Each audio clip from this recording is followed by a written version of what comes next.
This is Orson Welles, speaking from London.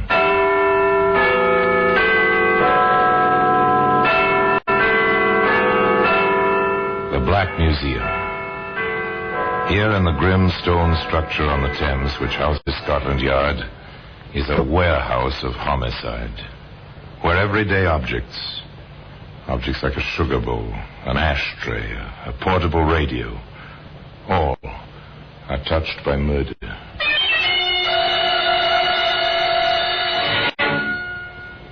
There's a hammer.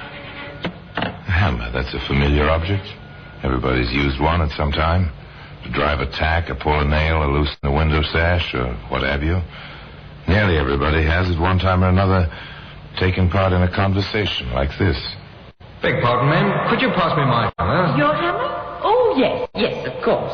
Thank you, ma'am. You're not going to use that hammer on the tiles over my fireplace. No, ma'am. Not on the tiles over the fireplace. Well, today, a hammer, an ordinary hammer, but with a very strange story attached to it, can be found in the Black Museum.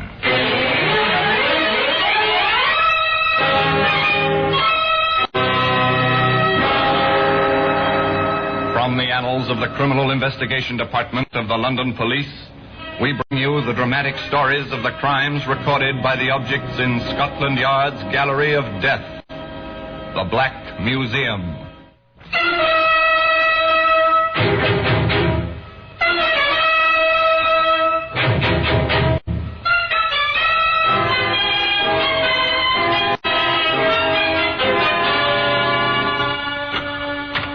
Here we are, the Black Museum. Scotland Yard's Museum of Murder. Yes, within this room is proof that anything and everything may be part of homicide. Yes, here lies death. Death entombed in glass. Death on endless shelves. Murder on exhibition. Tabulated, indexed, guarded, filed. Here's a length of wire. Wireless antenna, sleek, shining, coppery, designed to bring pleasure to the human ear. This wire missed the ear. Instead, it was wrapped around a soft, white neck. Twisted. Perfect garrote. Here's a cigarette lighter. It's dainty, jeweled, monogrammed, stolen from its proper owner, and then flicked, lighted, applied to no cigarette. The victim had a bad heart. Who was to know this? Question. Was it murder? Answer. Yes. Here we are. It's the hammer. It's a claw hammer with two curved blades designed for pulling nails. It's heavy, well balanced, perfect tool. One Saturday morning, it rested in a canvas bag. The owner rang a doorbell in Oxford.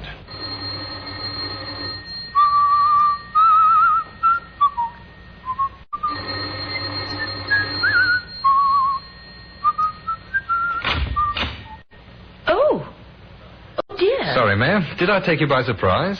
Well, yes. You see, I was expecting a friend of mine, and, well, to see a young man standing there when you're expecting an elderly lady... Nothing to take amiss, ma'am. My card. Oh, thank you. James Knight, house repairs while you wait. Oh, well, thank you, but there's nothing wrong with my house. That's what everybody says. Only I don't mean the house itself. I mean the household. Furniture and the like. It's the little things gets people talking. Well, I'm sure I don't need anything done. Now, you take your doormat, ma'am, right there. Look, along the edges. The binding's going. You notice it now? A stitch in time, as the saying goes, and you'll not be needing a new mat in 6 months. Well, I do declare. You're right. Now, ma'am, if you'd just let me check your house, I'd be willing to bet I'd found a dozen little items. Cost you a few pence now, help me to earn my living, and save you pounds later. Now, can I come in, ma'am? Thank you. You are a smooth talker, aren't you, young man? Oh, I need to be in my business. Now, if you'd just show me your living room... Through the portiere, right there. Yes, a very nice room. Blends with your personality, if I may say so. Now then, right to work. Tools down. Well, we'll just look about. I'll bet anything you want. I'll find a dozen things need fixing. Now he's inside. He notes the room. He's well aware of the brass crucifix on the mantel shelf, the prissy draperies at the windows, the antimacassars on the mahogany-framed horsehair chairs. It's almost a museum. Now, you take this chair, ma'am. The leg's loose. Bound to be. The glue dries out. The wood shrinks. Well, you know. Well, I never noticed it. You wouldn't, ma'am. Takes an expert's eye. A drop of glue today saves a new chair tomorrow. And they don't build furniture like this nowadays. No, I dare say they don't. Oh, dear, it's my telephone. No one to answer it. Well, the girl who stays with me has gone to the country. Bank holiday weekend. She won't be back till Monday night. Well, you just answer it. I'll be all right.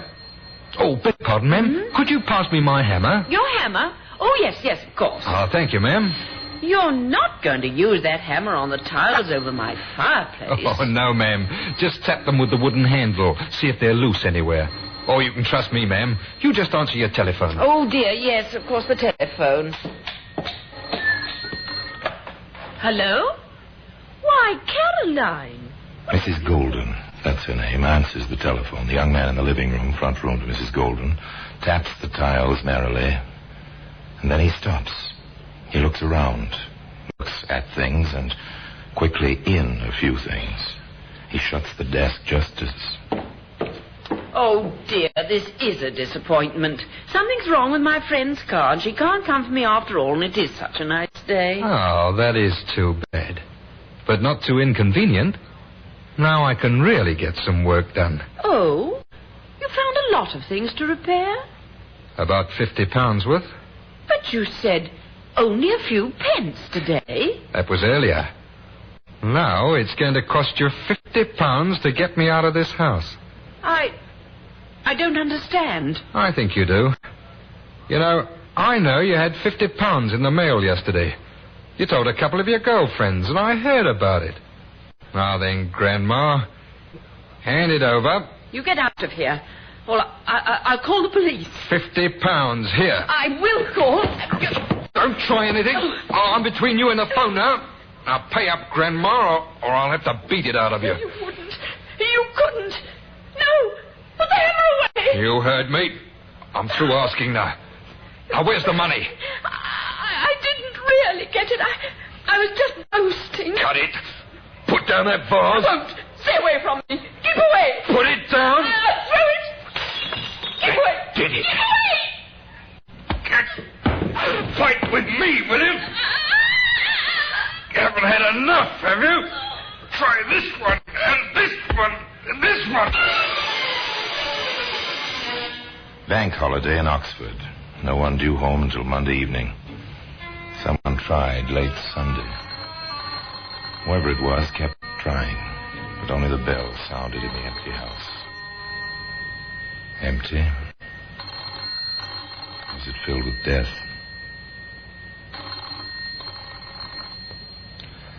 Monday morning, a man somewhat younger but not much than Mrs. Golden parked his middle-class car in front of the house in Oxford. He had a worried expression on his face as he walked up the few steps and pressed the doorbell. Again he tried.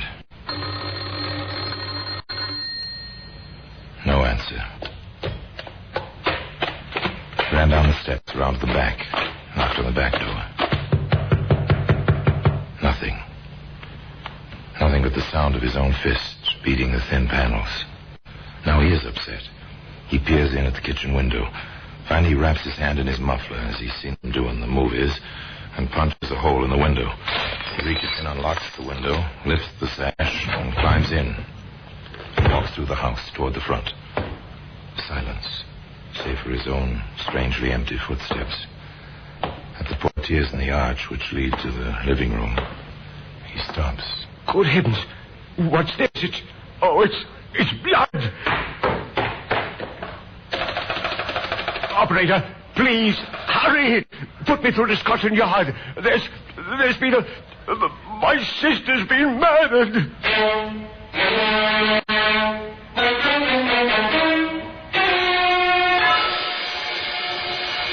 Well, that's how it comes, you know.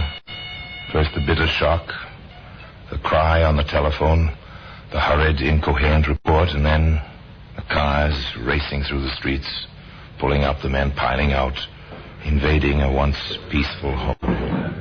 Mrs. Golden was your sister, Mr. Bevan. That's right. I can't understand it, Inspector. I just can't. I know how you must feel, and you want to help us all you can. Of course, of course. Well, then, time is very often the essence. I'll have to ask you a few questions right away. I'll try to answer them. You told us you broke the back window yourself, right? Yes, that's right. When she didn't answer the phone Sunday evening, I began to worry. I drove here this morning. The doors were locked and no one answered the bell. I broke in. I suppose I should have called a constable, but I didn't... I understand. Tell me, Mr. Bevan, did your sister have any enemies? Of course not. Oh, pardon me, Inspector. We found this under the crucifix on the mantel. It's £50. Thank you, Sergeant. Apparently robbery was the motive. Mr. Bevan, do you happen to know where your sister would get £50? She had a small income. Perhaps the money was a dividend. Preliminary medical report, Inspector. Go ahead, Doctor. Well, death occurred about 48 hours ago. Make it Saturday in the morning. We'll tell more after the autopsy. Saturday. 2 days start on us. Go on, Doctor. She was struck on the head by a blunt instrument several times. A hammer or something of that sort. But the fellow was taking no chances. Her carotid artery was severed by something very sharp. That's why the blood. Whoever it was, well, it looked very professional, the way the place was ransacked. We've nothing much here. But, shall we have a go at it, Sergeant?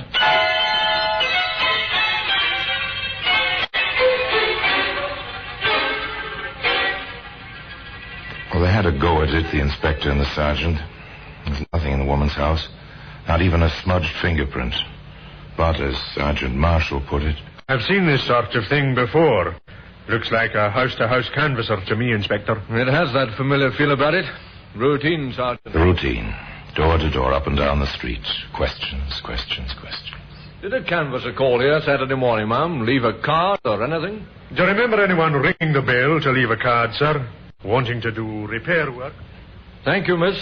Yes, you've been quite helpful. 5 houses up the street, 5 down the street. And strangely enough, results. A bit too careful, Mr. Knight. Too careful, Inspector? And too smart for himself. He left his card at all the houses on the street, and this one in the middle, he picked up the card before he left Saturday morning. Foolish. Bound to attract attention to himself. Knight. James Knight. It's familiar. Joe Knowles. His favorite alias is James Knight. Oh, I remember now, sir. 2 years in Dartmoor. Assault and battery on an elderly lady. Right. Well, call for a car, Sergeant. We may as well check the address on this card.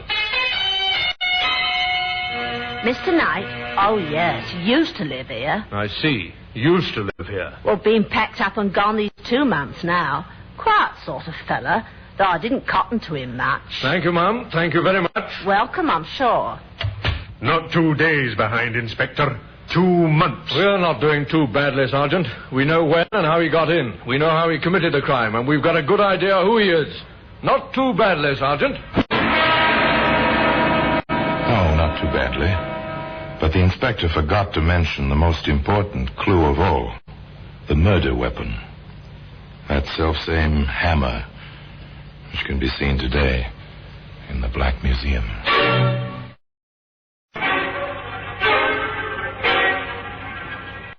It looked like a long haul. 2 months behind and no trace. Not a thing to place him in Oxford on the Saturday of bank holiday. The calling cards, true, but they might have been left any time. And one confused witness would make any jury doubt the exact pinpointing of the date. Still, the man had to be found. Scotland Yard began its long, steady, methodical routine. Circulate Knight's description from his prison record. Have prints made of his picture. Somebody will remember him somewhere. They always do. Somebody did. The landlord of a tavern in Oxford, half a mile from the house where death had struck that Saturday morning. I remember that fella. Certainly do. You're sure now? Positive. Come in here, looked like he needed a drink. Took 2 whiskies, straight. One right after the other. Was carrying a tool bag of some kind, I think. How long did he stay? Just till a bus stopped outside. He threw the price on the bar and hopped the bus, real quick like. Do you happen to know where the bus was headed? Aylesbury. No other bus stops right outside that door. A break in the luck. Aylesbury. The town was investigated, to all practical intents and purposes. And before long, Inspector Graham and Sergeant Marshall were in the lobby of a small rundown hotel talking with a combination desk clerk and telephone operator. Do you remember Mr. Knight, Miss Marsh? Oh, I do that. Of course, he's not the kind I'd pay much attention to, but I remember him all right. Is he in trouble? Why do you ask? Oh, well, sort of. Well, you know how it is. A man leaves here sudden-like, after being in and out for a couple of months. Then a couple of fellows come looking for him. Well, you wonder, that's all. We're from Scotland Yard, miss. Oh, then he is in trouble. Maybe, maybe not. We'd like a look at his room. I'll show you. Just one flight up. Davy, watch my board. I'm busy. This way, gentlemen. An obliging girl, Miss Marsh. Complete with pass key, she ushered the man up the worn stairway along the dim hall. She fitted the key, swung open the door. There you are, Inspector. Thank you, miss. Seems to have left a bit of baggage, Inspector. So he has. This is Knight's, isn't it, miss? Oh, didn't I mention it? Oh, he said he'd probably be back. So would I mind if he left his bag, even though he didn't want to keep on with the room rent? So I left it here, just in case he came back before we let the room. Nice of you. Open it, Sergeant. Not locked. Well, careless type of fellow. A new hammer.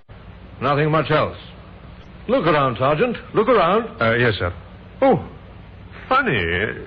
This book, sir, in the bag. A dictionary. I dare say Knight isn't a bookworm. It's odd. It's a dictionary. Look a bit further, Sergeant. Yes, sir. Anything familiar about this, Miss Marsh? I was waiting for you to ask me, sir.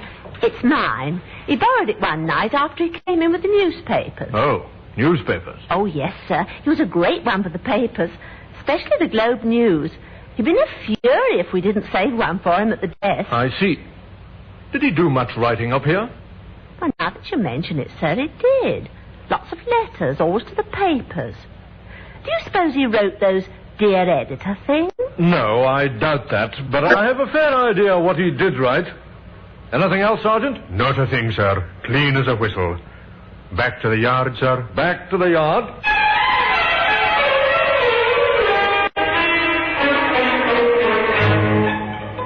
Odd, the man said. Odd indeed. A hammer which may be a murder weapon side by side with a dictionary. A possible killer writing letters to the editor. Or were they letters to the editor? Inspector tackled the hammer first. Canvass every ironmonger and hardware dealer in Oxford. Find out which carries this make of hammer. Check their sales slips for that particular Saturday. Try to jog the salesman's memories. Find out where that hammer came from. And then the dictionary. The newspapers and the mail. Ever look into the Globe News, Sergeant? Sometimes, sir. I'm not much of a crossword puzzle fan myself. Yes, Sergeant. Our Joe Knowles, alias James Knight, is obviously a crossword puzzle addict. I think we're due for a literary detail at the Globe News, with samples of our friend's handwriting from his prison record. Hop to it, Sergeant, and keep your eyes open. It turned out to be quite a problem. 10,000 entries per week in the Globe News' puzzle contest with the average number. Not a pleasant prospect. Not at all. Stolidly, the crew from the yard started to go through 10,000 puzzles, checking against the photostatic copies of James Knight's handwriting. The second morning at the job. Inspector Graham here. Sergeant Marshall, sir, at the newspaper. You found something, Sergeant? Not in the file, sir. In the morning mail. From Brighton. An entry in the latest contest. Address 912 Leader Street. Name of John Kinder. But there's no mistaking the handwriting. They'll do it every time, won't they? Joe Knowles, James Knight, now John Kinder. Yes, sir, I noticed. Always the same initials on the aliases. J.K. this time. Bring the puzzle and the envelope. I'll have him picked up in Brighton. 912 Leader Street, you said? 912 Leader Street, Brighton, England.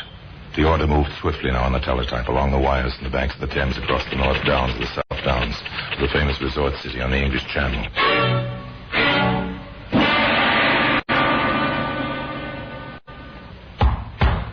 Open up in there. Quickly now, police. No need for all the melodrama, sir. You were looking for me? You're James Knight, also known as Joe Knowles and John Kinder. You ought to know, officer. You're wanted, Knight. You'll have to come along. I have to warn you, anything you say may be taken down and used in evidence against you. You did a good job, Selden, picking him up so quickly. Oh, he came along with surprising quietness, sir. The fellow probably knows we've little to build a case on. Hello, what's this? Well, it looks like a hole in the floor, Sergeant. I know, sir, but there's 4 more in the floor, sir. Square holes. Now, the floor is the ceiling of the room below. Oh? Who lives below, Selden? The landlady. Eccentric soul. We've warned her several times. She will keep her rent money in a jar on the mantelpiece. So that's why he watched her. That's your theory, Sergeant? Well, you can see every corner of that room, sir, through these holes. And they're recent. Well, the wood's still fresh and white, Inspector. Square holes. Why? When you dig a hole with a chisel, Selden, you not only get a square hole, you also can keep the shavings from falling in the room below. A chisel? Where would he have ditched it? Possibly through the window when you knocked. A chisel, Selden, is sharp enough to cut other things beside wood. A carotid artery, for instance. So you prepared a statement, Knight? Yes, Inspector.